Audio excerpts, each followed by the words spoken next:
Germany, 1918. The Western Front is a meat grinder.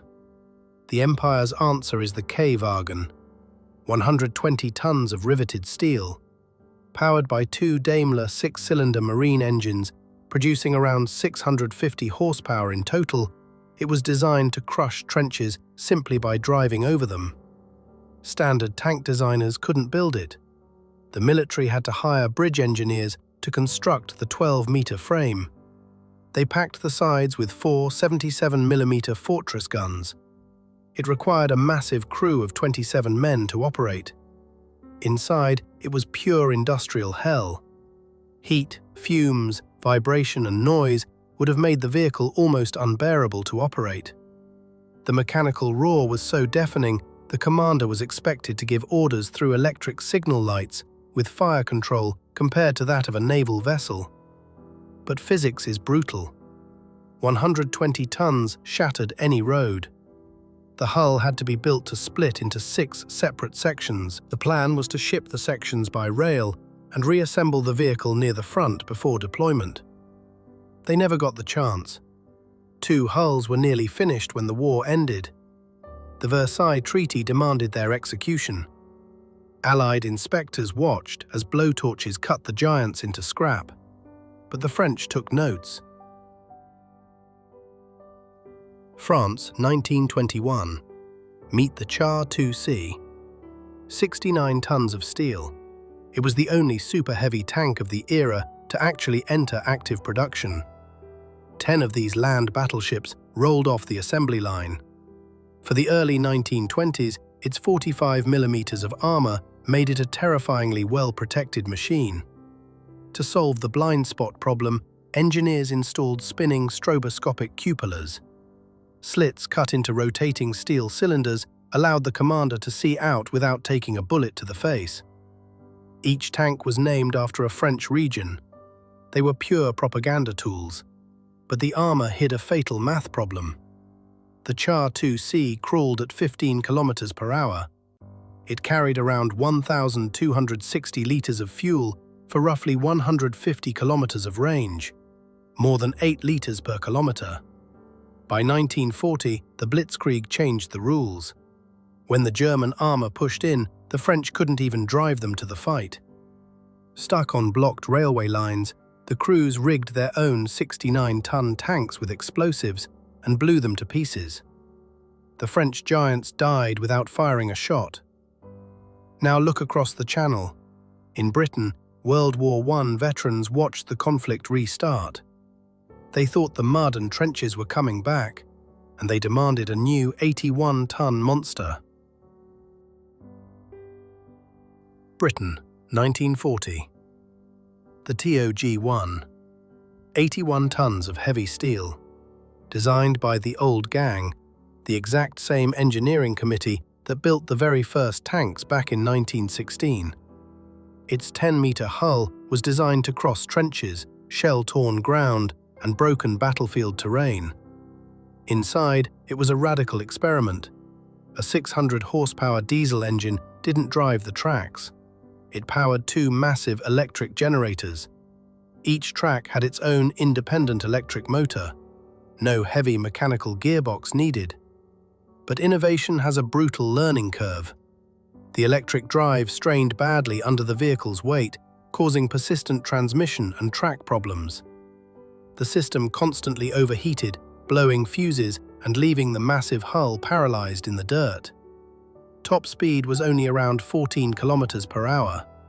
The prototype was a total failure, but the British refused to drop the trench crawler concept. They ripped out the failed transmission, lowered the track profile, and immediately pushed for a second attempt. Britain, 1941. The TOG-2, 81 tons of steel. Engineers revised the track layout and lowered the overall profile compared with the first TOG design.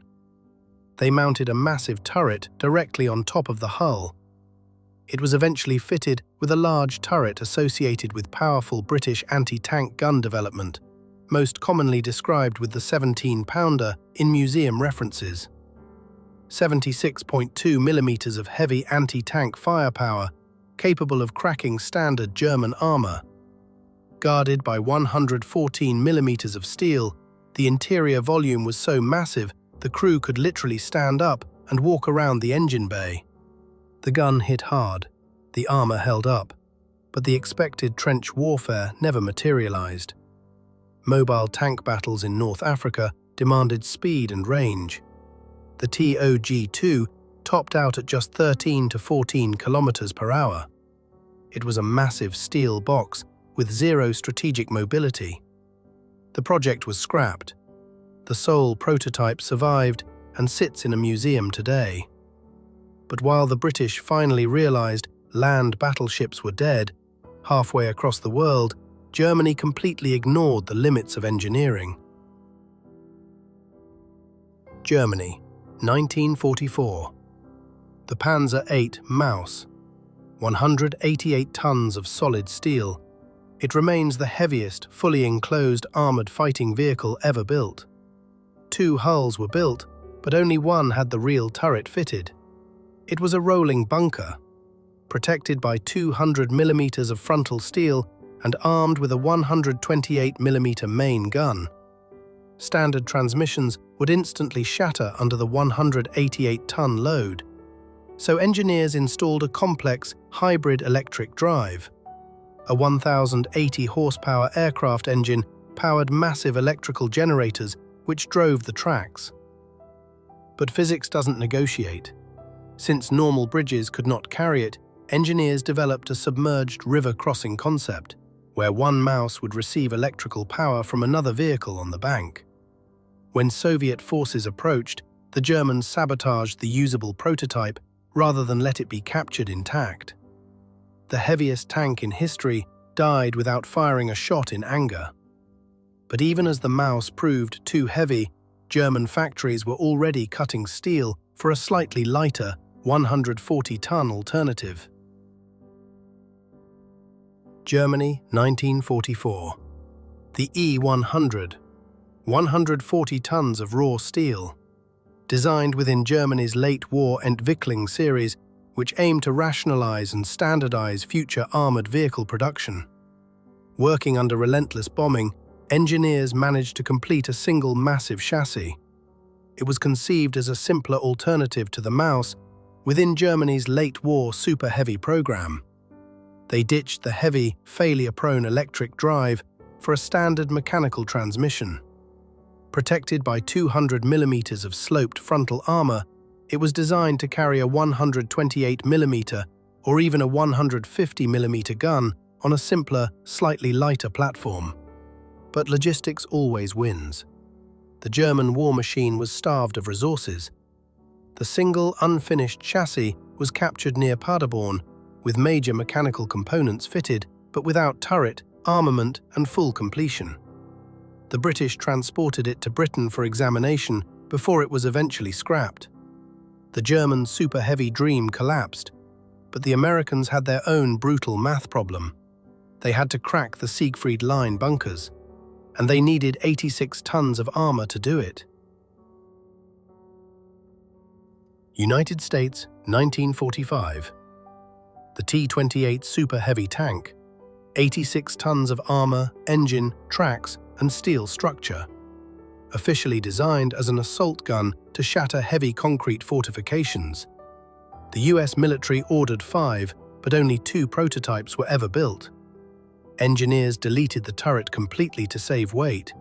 They embedded a 105mm high-velocity gun directly into 305mm of solid frontal armor. It was practically immune to the feared German 88. To support the crushing 86-ton weight, they fitted it with 4 tracks instead of 2. But raw armor comes with a vicious penalty. Its 500 horsepower Ford GAF engine gave the 86-ton vehicle a terrible power-to-weight ratio. Top speed peaked at a miserable 13 kilometers per hour. The tank was too wide for normal transport, so the outer track units had to be removed. A grueling 2.5-hour job. One prototype caught fire. The war ended. the US abandoned the concept, but the British had one final 78-ton brute left to test. Great Britain, 1945.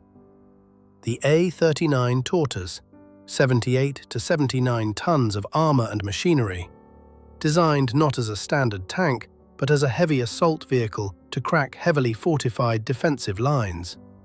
Engineers actually managed to build 6 complete prototypes in metal. It was a rolling bunker. Its frontal armor reached around 225 millimeters. It carried the heavy 32-pounder gun, firing 14-kilogram projectiles. It could easily destroy any German armor from extreme range. But heavy metal requires heavy logistics. At 78 tons, the Tortoise couldn't cross standard Bailey bridges. Moving it required heavy transport equipment and careful route planning. Top speed on its own tracks barely reached 19 kilometers per hour. By the time the 6 prototypes hit the testing grounds, the war was already over. The British military looked at the massive logistical footprint and pulled the plug. The Tortoise became the last confirmed giant of its kind. But rumors persist of one more 120-ton ghost built in the shadows of the Pacific. Japan, 1943. The OI. A 120-ton ghost of raw structural steel. Its history is heavily debated, with sources disagreeing on its exact development and ultimate fate. Built behind closed doors at the Mitsubishi factory, some accounts claim engineers managed to complete a single massive hull.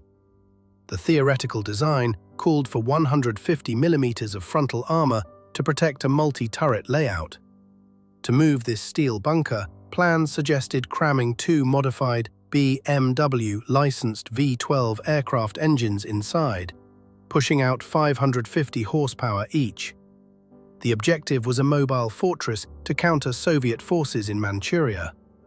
But gravity is unforgiving. According to surviving stories, during secret night trials at the Sagami Arsenal, the 120-ton frame rolled onto soft dirt. The ground pressure was too extreme. The tank allegedly sank, tearing its own tracks apart and shattering the suspension. Whether a fully functioning chassis was ever truly completed remains a historical mystery. The era of the super-heavy tank collapsed under its own crushing weight. Agility and advanced ballistics replaced sheer steel.